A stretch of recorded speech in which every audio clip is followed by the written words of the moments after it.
राष्ट्रगान या राष्ट्रीय ध्वज का अपमान न पड़े भारी, इसलिए जान लीजिए ये रूल्स।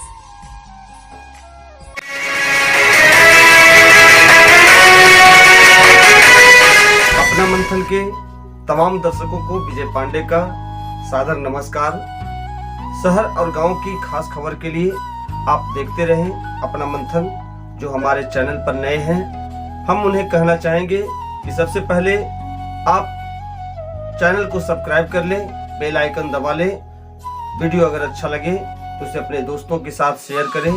शहर और गांव की खास खबर तथा प्रेरक कथाओं के लिए आप निरंतर हमारे चैनल पर बने रहें। धन्यवाद। राष्ट्रगान हो या राष्ट्रीय ध्वज, दोनों ही देश की अस्मिता और प्रतिष्ठा से जुड़े हुए हैं।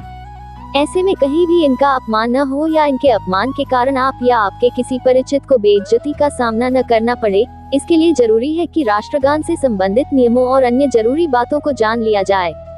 राष्ट्रगान के लिए ये है नियम। राष्ट्रगान को तोड़ मरोड़ कर नहीं गाया जा सकता, न ही इसकी पैरोडी बनाई जा सकती है। अगर कोई शख्स राष्ट्रगान गाने से रोके या किसी ग्रुप को राष्ट्रगान गाने के दौरान डिस्टर्ब करे तो उसके खिलाफ prevention of insult to national honour act 1971 की धारा 3 के तहत कार्रवाई की जा सकती है। ऐसे मामलों में दोषी पाए जाने पर अधिकतम 3 साल की कैद का प्रावधान है। Prevention of insult to national honour act 1971 का दोबारा उल्लंघन करने का अगर कोई दोषी पाया जाए तो उसे कम से कम 1 साल कैद की सजा का प्रावधान है। तिरंगे के लिए क्या है नियम, आइए जानते हैं। तिरंगा फहराने के कायदे कानून।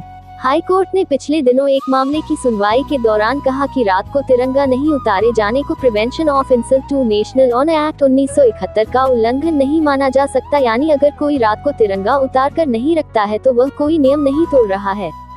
तिरंगा फहराने को लेकर और भी कई नियम कायदे हैं। रख रखाव के नियम। आजादी से ठीक पहले 22 जुलाई 1947 को तिरंगे को राष्ट्रीय ध्वज के रूप में स्वीकार किया गया। तिरंगे के निर्माण, उसके साइज और रंग आदि तय हैं। फ्लैग कोड ऑफ इंडिया के तहत झंडे को कभी भी जमीन पर नहीं रखा जाना चाहिए। उसे कभी पानी में नहीं डुबोया जाएगा और किसी भी तरह नुकसान नहीं पहुंचाया जाएगा। ये नियम भारतीय संविधान के लिए भी लागू होता है। कानूनी जानकार DB गोस्वामी ने बताया कि prevention of insult to national honour act 1971 की धारा 2 के मुताबिक फ्लैग और संविधान की इंसल्ट करने वालों के खिलाफ सख्त कानून है।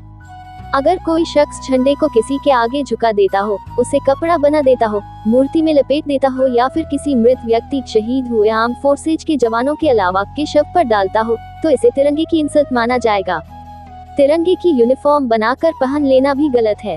अगर कोई शख्स कमर के नीचे तिरंगा बनाकर कोई कपड़ा पहनता हो तो ये भी तिरंगे का अपमान है। तिरंगे को अंडरगारमेंट्स, रुमाल या कुशन आदि बनाकर भी इस्तेमाल नहीं किया जा सकता। झंडा फहराने के नियम। सूर्योदय से सूर्यास्त के बीच ही तिरंगा फहराया जा सकता है। फ्लैग कोड में संशोधन के बाद अब आम नागरिक किसी भी वक्त किसी भी दिन झंडा फहराने के लिए स्वतंत्र है, लेकिन वह फ्लैग कोड का पालन करेगा। 2001 में इंडस्ट्रियलिस्ट नवीन जिंदल ने कोर्ट में जनहित याचिका दायर कर कहा था कि नागरिकों को आम दिनों में भी झंडा फहराने का अधिकार मिलना चाहिए। कोर्ट ने नवीन के पक्ष में ऑर्डर दिया और सरकार से कहा कि वह इस मामले को देखे। केंद्र सरकार ने 26 जनवरी 2002 को झंडा फहराने के नियमों में बदलाव किया और इस तरह हर नागरिक को किसी भी दिन झंडा फहराने की इजाजत मिल गई। ये है हमारा राष्ट्र ध्वज। भारत का राष्ट्रीय ध्वज एक राष्ट्रीय प्रतीक है जिसे क्षैतिज आयताकार में बनाया गया है। इसे 3 रंगों की मदद से सजाया गया है, जिसमें गहरा केसरिया सबसे ऊपर, सफेद बीच में और हरा सबसे नीचे। सफेद रंग के बीचों बीच एक नीले रंग का अशोक चक्र अर्थात कानून का चक्र बना हुआ है, जिसमें 24 तीलियां हैं। 22 जुलाई 1947 में भारत की संविधान सभा ने एक मीटिंग में राष्ट्रीय ध्वज के वर्तमान स्वरूप को स्वीकार किया था। भारत के सत्ताधारियों द्वारा वर्तमान राष्ट्रीय ध्वज को आधिकारिक रूप से स्वीकार किया गया था। 3 रंगों का होने के कारण इसे तिरंगा भी कहा जाता है। ये स्वराज ध्वज पर आधारित है, अर्थात भारतीय राष्ट्रीय कांग्रेस का ध्वज पिंगाली वेंकैया द्वारा रूपांकित। भारतीय ध्वज को एक खास किस्म के कपड़े से बनाया गया है जिसे खादी कहते हैं, हाथ से काता हुआ, जिसे महात्मा गांधी द्वारा प्रसिद्ध किया गया। इसके निर्माण और डिजाइन के लिए भारतीय स्टैंडर्ड ब्यूरो जिम्मेदार होता है, जबकि खादी विकास एवं ग्रामीण उद्योग कमीशन को इसके निर्माण का अधिकार है।